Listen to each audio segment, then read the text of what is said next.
Hi everyone, this is Mr. P here with lesson 23, where we'll do a deeper dive into the Black Panther Party. We've talked briefly about them in previous lessons, but here we'll do a deeper dive. These sources do a better job than I will be doing, so I highly recommend them. This video from AJ Plus highlights their important role in healthcare and screening for sickle cell anemia in the Black community. The Vanguard of the Revolution tells a fairly comprehensive story of the Black Panther Party, interviewing many Panther members and leaders. The one thing that I think is lacking in that documentary is the importance of socialism and socialist ideology, redistribution, etc., which is at the core of the Black Panther Party platform. This video does a great job. It's a TED Talk with an author who wrote an excellent book on the Black Panther Party, and he debunks many of the myths and mythologies around the party. But let's dive in. So I'll present here. Okay, so the Black Panther Party began in Oakland, California. This was during the time period, as I've mentioned previously, where the Black Power movement really emerged in 1966. You have Stokely Carmichael, later Kwame Ture, who uses that phrase Black Power in a political public sense. And the Black Panther Party is one of several organizations that operate with this sort of Black Power framework, right? That political, social, cultural, economic power should be built within the Black community. This follows a more, militant nationalist ideology. So the party forms in Oakland to protect communities from police brutality using armed self-defense. So the approach here is patrol the streets as like a community patrol. If a Black person is, stopped by the police, party members would stand at a legal distance from the officer encounter and just as a sort of watchful eye. Carrying loaded weapons was legal at the time in California. Because of the party's strategy here, using this form of armed self-defense, the California legislature ends up putting forward a ban on, I believe the name was the Mulford ban, ban on armed on loaded arms, and so the Panther Party takes loaded weapons, still legal at the time. It had not passed yet, this ban, and they walk into the Capitol building and end up on the floor of. They go to meet with folks, but they end up on the floor of the legislature, which had been meeting at the time. This makes news, and the Mulford ban does get passed and signed by Ronald Reagan, then governor of California. One piece of the Panther Party program that I guess gets less attention today than their armed self-defense piece is their survival programs. They use these programs, one, to provide needs for for community members. So across their 40 chapters across the country, they had lots of free breakfast programs, free health clinics. These clinics often provided for the screening of sickle cell anemia, which was the Black community was particularly vulnerable to. And the purpose here is it's part of their kind of socialist ideology in that everybody's needs should be met. And it also demonstrates the ways in which they garnered support from the white community as well. So they got donations from white grocery store owners. They got white doctors and med students to participate in these health clinics. And so these programs end up becoming a little bit erased, in part because the FBI did such an effective job of painting the Panthers as a dangerous, violent organization. Nevertheless, this is part of the Panther legacy. The free breakfast programs spread to other nationalist ethnic groups. So you have, the Red Guard, you have the Young Patriots, a white, poor white group in Chicago that adopted the Panther Party breakfast program, and eventually the federal government adopts the free breakfast program and free lunch across the country. They spread a message of self-love and Black pride. This notion of urban Black is beautiful. This aesthetic becomes really key. Panther parties were famous for wearing their hair natural, and so the Panther Party becomes an important piece of the natural hair movement that emerged in the 60s and 70s as well.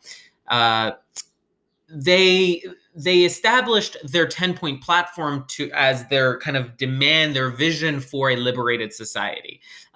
So self-determination, full employment. They talk about how if white business owners are not going to provide, if the kind of capitalist elite are not going to provide employment for the people, then businesses should be owned collectively by the community in order for the community to distribute jobs to one another.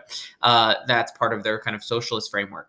An end to the robbery by the capitalists of our Black community, decent housing fit for the shelter of human beings. They also talk about the need for, if the government will not provide, or if those who own housing will not provide them with government aid, they should have housing owned collectively. They talk about the need for education, and education that teaches a true history. They were proponents of such things as ethnic studies, Black studies, etc.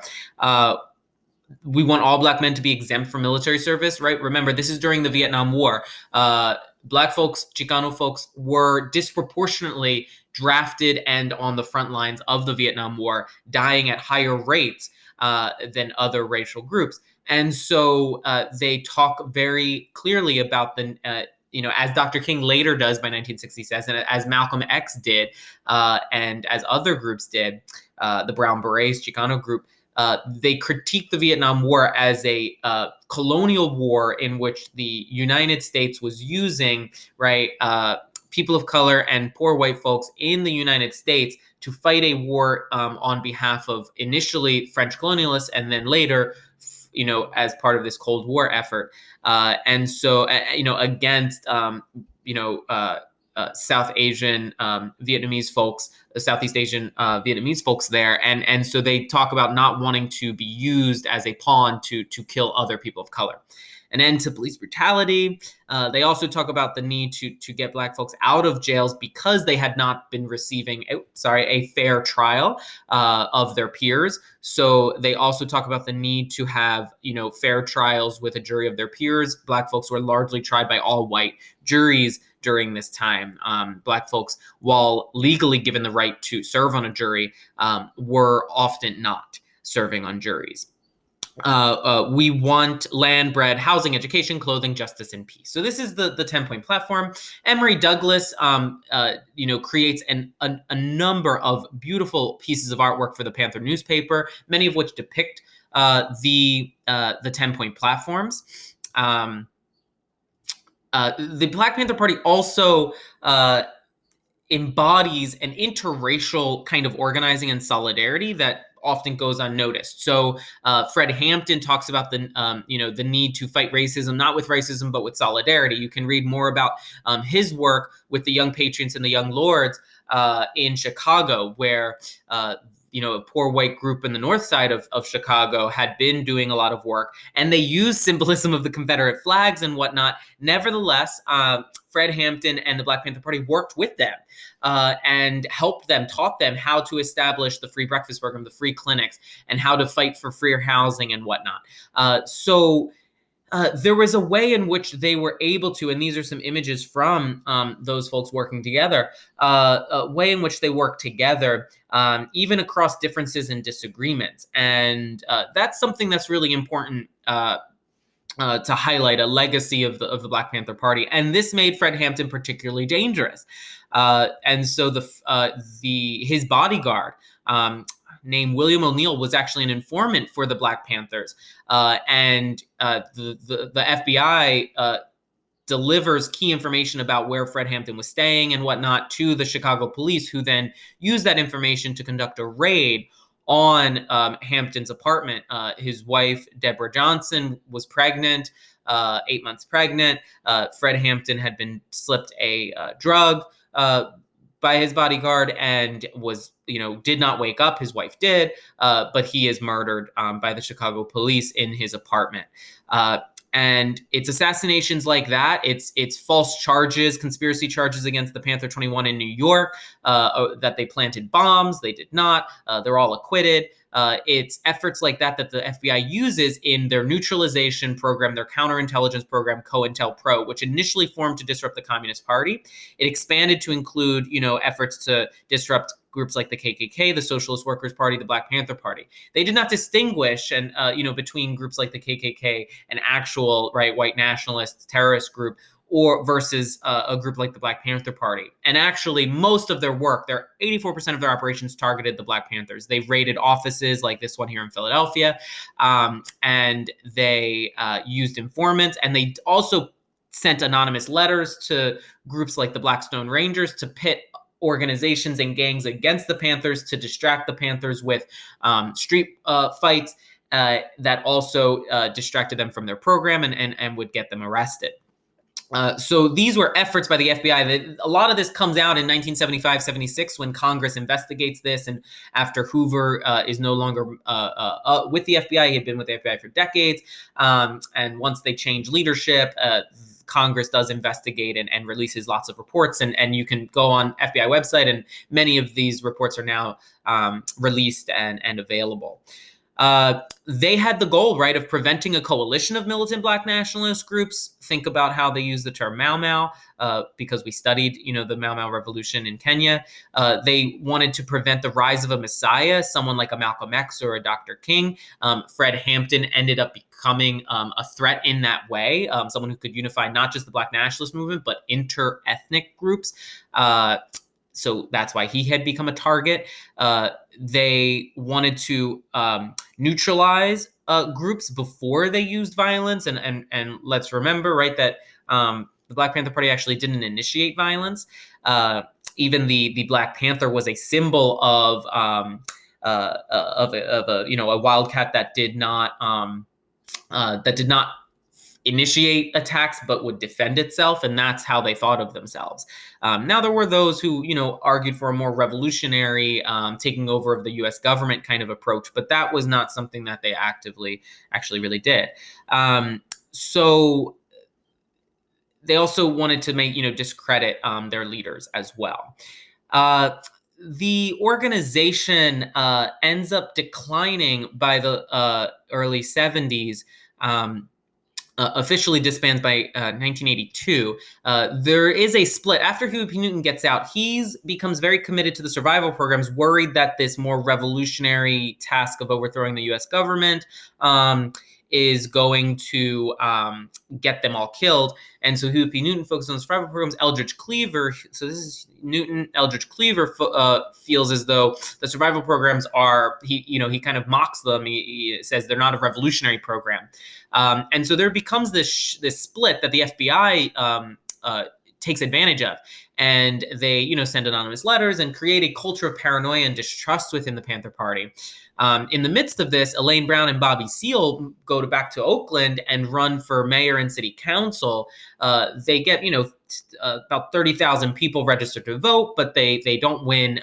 They don't win office. But that shift to electoral politics was a move they had made, and there's not really a next step move. And so it's really after that the party declines. In part, Huey P. Newton becomes someone who becomes more and more addicted to drugs. Some of the impact of his time in prison is theorized to have impacted some of this, and he becomes abusive towards other members of the party. Members of the party begin to leave the party, and at this point, the party really loses its emphasis, and a lot of people move on to other efforts like this electoral politics, which was still a party effort. Nevertheless, their legacy, their 10-point platform remains a vision for what a liberated society would look like. Emory Douglas's art remains inspirational for many, and we will do a gallery walk of his artwork.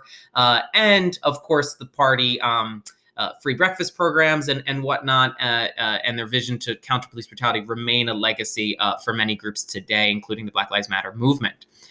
All right, let's end this.